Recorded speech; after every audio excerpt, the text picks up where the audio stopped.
Bueno, pues bienvenidos a la estación de peces. Entonces, antes de empezar, queremos hacerles una pregunta de qué es lo que aprendieron en la estación pasada.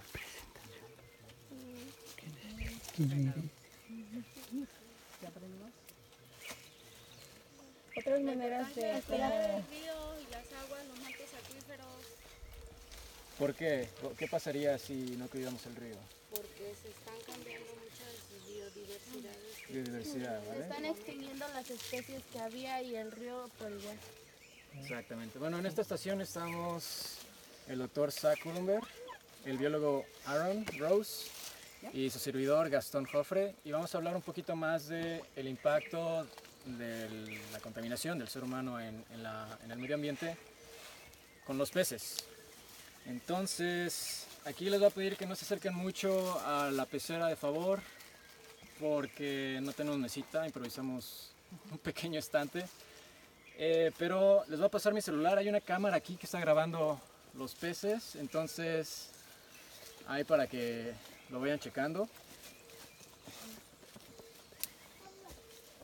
Estos peces son endémicos de esta zona, se les llama pochtas, el nombre que le damos nosotros es cola de espada, porque los machos tienen una extensión en la aleta caudal. Cuidado, no tocar la pecera. Las hembras no la tienen, solo los machos. Es como en los humanos, ¿no? Que los hombres tenemos barba, un cuerpo más robusto que las mujeres, etc. Es lo mismo, es una diferencia sexual entre machos y hembras.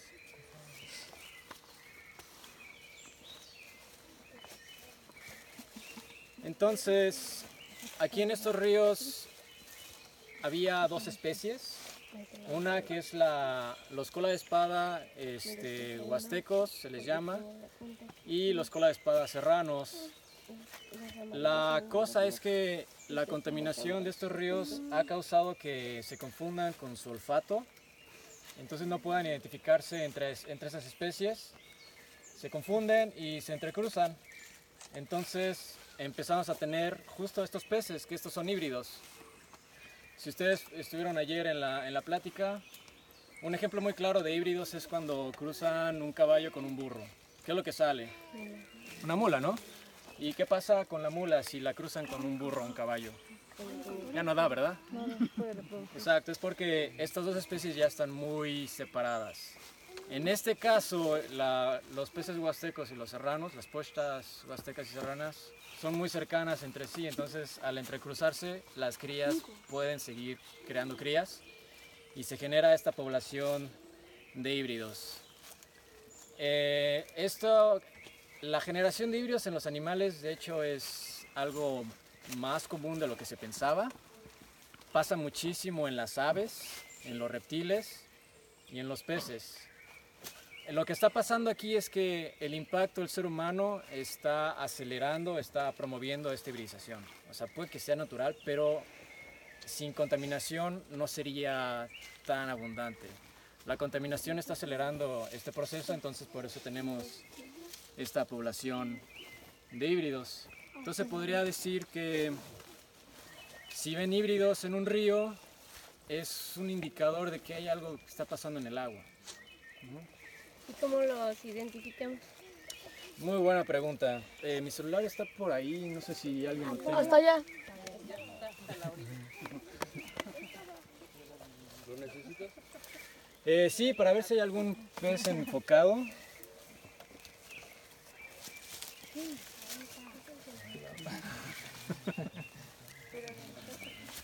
Gracias.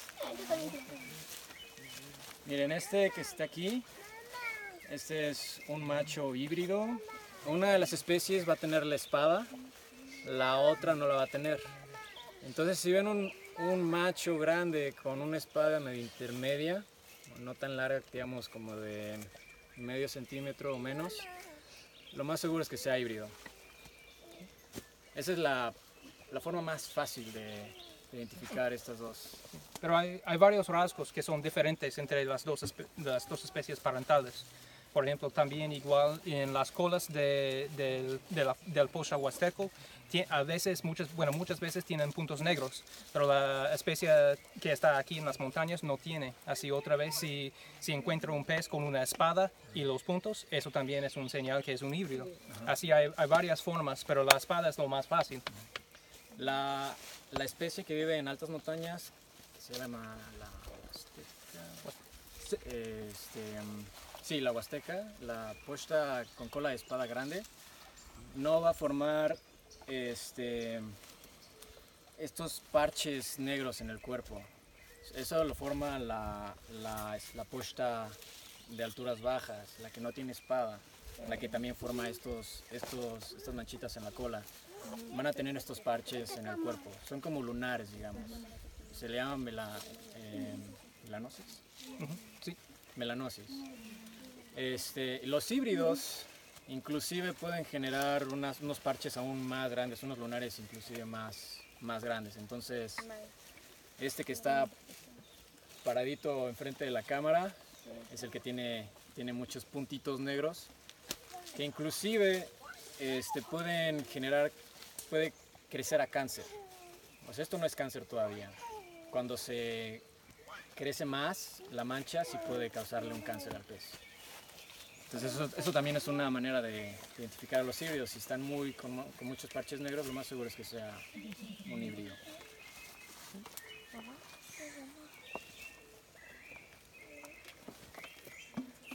Bueno, así, el punto más importante de eso es para decir que eso es una forma que podemos identificar si hay algo en el agua que no debe estar, porque se supone estas especies no deben estar hibridizando, no deben estar cruzando. Así, si llegamos a un lugar donde ya podemos ver estos rasgos de hibridización, ya sabemos que está contaminado. Sí, por ejemplo, de manera experimental, si ponemos estas dos especies en un tanque, es un poco complicado que se entrecrucen. Lo que está pasando en los ríos y la contaminación es que los peces no usan tanto la visión como nosotros, ¿no? Los peces tienen un muy buen olfato, mucho mejor que nosotros, que el nuestro. Es su manera de ver el ambiente, de ver dónde está la comida, de sentir su alrededor. Entonces usan el olfato para identificar otras especies. La otra especie va a tener un olor específico diferente. Lo que está pasando en el agua, la contaminación les confunde el olfato, entonces llegan con otro pez que es de otra especie y piensan que es de la misma especie, cortejan, se aparean y promueven la hibridización. Entonces, si limpiamos los ríos y el agua queda más limpia, pues podría ser que eventualmente la hibridización pare y empiecen a quedarse las dos poblaciones en los ríos sin los híbridos. ¿Y nada más hay esa especie o por decir las mojarras también puede existir esa? Sí, o sea, si ya hay varios tipos de mojarras, inclusive también podrían hibridizarse, pero creo que aquí nada más hay una especie, hay una cebrita, pero esa es introducida, pero creo que sí nada más hay una especie de mojarra en este río. Ajá. Hay otras especies de charalitos también. De hecho, algo muy interesante es que la pocha huasteca y la pocha serrana también comparten el hábitat con otro pez que se llama variata. ¿Cómo sería el nombre común? Variatus. Es otra pocha que no tiene espada. Esa sí no tiene espada.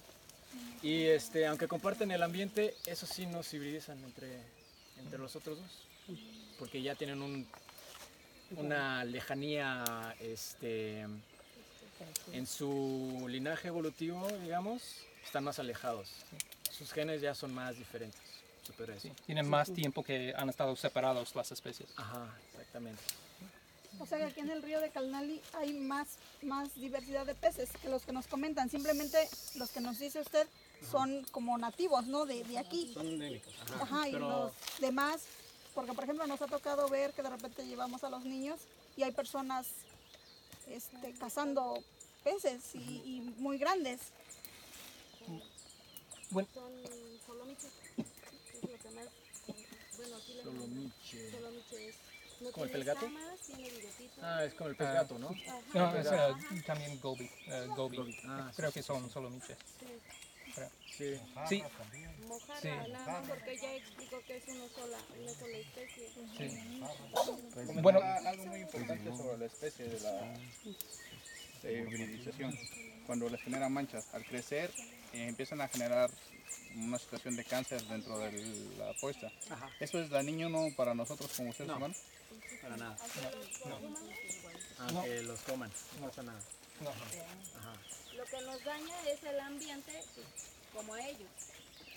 Podría ser, pero esta generación de cáncer es genético. Sí. Puramente genético. Es lo mismo que, por ejemplo, dentro de los humanos, si otra persona tiene cáncer, usted no puede, no es contagioso. No es contagioso. No. Pero si tiene familia con antecedentes de cáncer, el riesgo de que se genere cáncer es alto. Lo que está pasando aquí es que la especie del norte tiene un pedacito de gen y la especie del sur tiene el otro. Cuando se hibridizan, se mezclan estos dos genes y hay veces que los dos genes no son compatibles y es cuando el cáncer crece. Entonces hay algunos híbridos que sí lo van a crecer, que lo van a tener, y hay otros que no, porque sí tienen los dos genes que cuadran. Entonces por eso es variable, pero si lo agarramos nosotros, no lo hacemos. Y para regresar un momento a su pregunta sobre la riqueza de especies.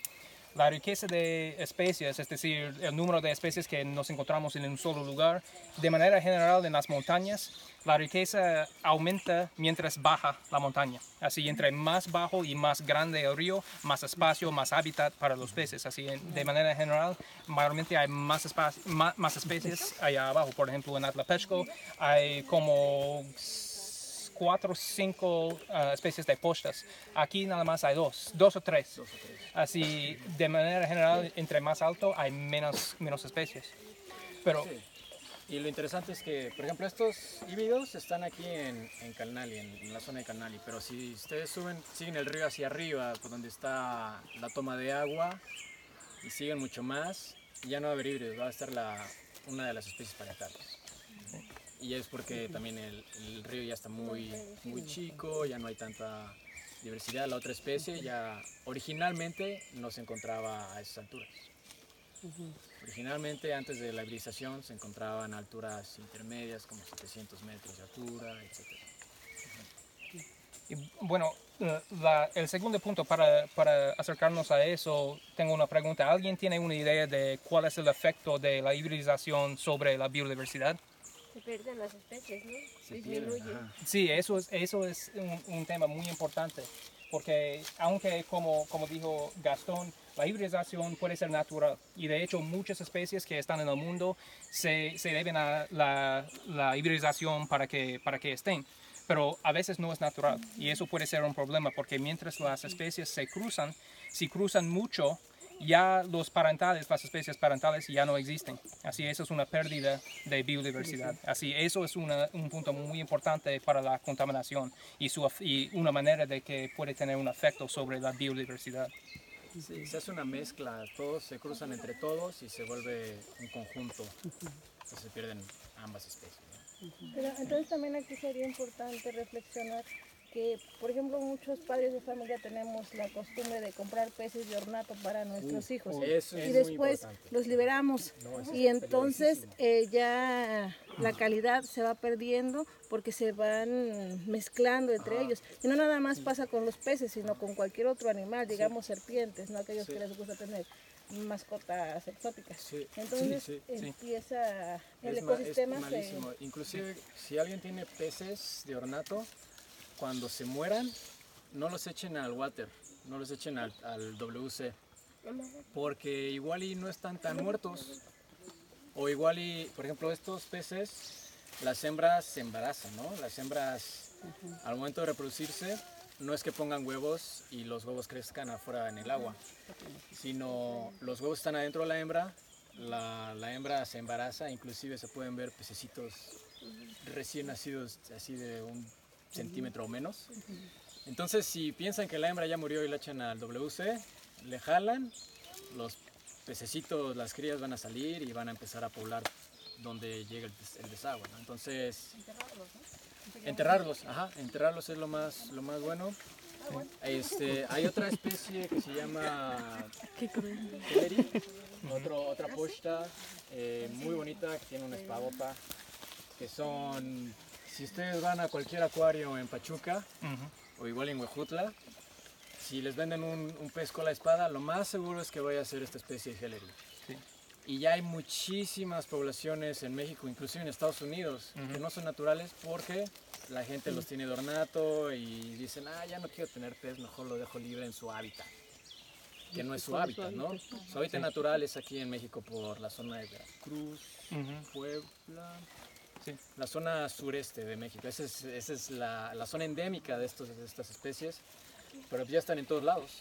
Ya están hasta el norte de México, en Texas. Hay otro pez como el plecostón, sí. La limpia pecera. Sí. trabajo del pez diablo porque puede vivir un buen rato sin agua, pero ese crece demasiado y la gente que tiene pecera ya le creció demasiado y ya lo quiere liberar al río. Sí. Y de ahí en el río se come otras especies nativas. Exactamente, eso es el problema. Sí. Compiten mucho. Sí, esas ya son invasivas en México, en el sur, y pueden crecer muy grandes, hasta en el sur de Florida, allá en los Estados Unidos hay. Y ese es un punto importante también, porque las especies exóticas son una forma de contaminación biológica, digamos.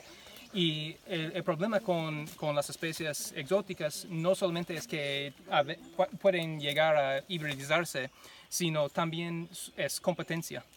Aun si no cruzan con las especies endémicas, puede ser que están compitiendo para recursos. Así, si alguien echa una especie como las zebritas, que ya están muy comunes, por ejemplo, en lugares más bajos, y creo que casi hasta aquí, ¿no? No, tal vez no todavía, pero pueden comer mucho y están comiendo las mismas cosas que son importantes para las especies endémicas. Así, esa es otra forma de que la contaminación, en este caso biológica, puede reducir la biodiversidad, porque podemos perder esas especies endémicas por competencia. Entonces, hay 2 puntos importantes. La contaminación química, echar detergente, el desecho humano, etcétera, puede causar hibridación que puede eliminar la diversidad de peces. Y la otra, como dice el doctor Kulumber, es la contaminación biológica. Si tenemos una mascota y la liberamos, ese animal va a competir por recursos y va a eliminar también los animales o plantas o seres vivos endémicos, y la diversidad baja también. Y lo mismo pasa con las plantas. Sí, lo mismo pasa con las plantas. Sí. Como ayer nos decían que la pata de elefante, inclusive es ilegal. Sí, es ilegal comprarla y la venden en Xochimilco. Ustedes van a Xochimilco y venden pata de elefante y al parecer es ilegal. Y también, sí, esa es endémica de la zona de Puebla, pero si alguien la compra y se va al norte, a Sonora, y pues, las semillas pueden dispersarse y se genera también. Por ejemplo, el lichi no es de origen mexicano y está... O el maracuyá. Antes yo el no maracuyá veía. no sé si sea originario de aquí. No, no es originario. Se ha adaptado a las condiciones del clima, pero antes no había. Lo que es el lichi y la plantas sí no sé maracuyá. mucho. Es otra estación. Alguna pregunta ya. Preguntas para ella.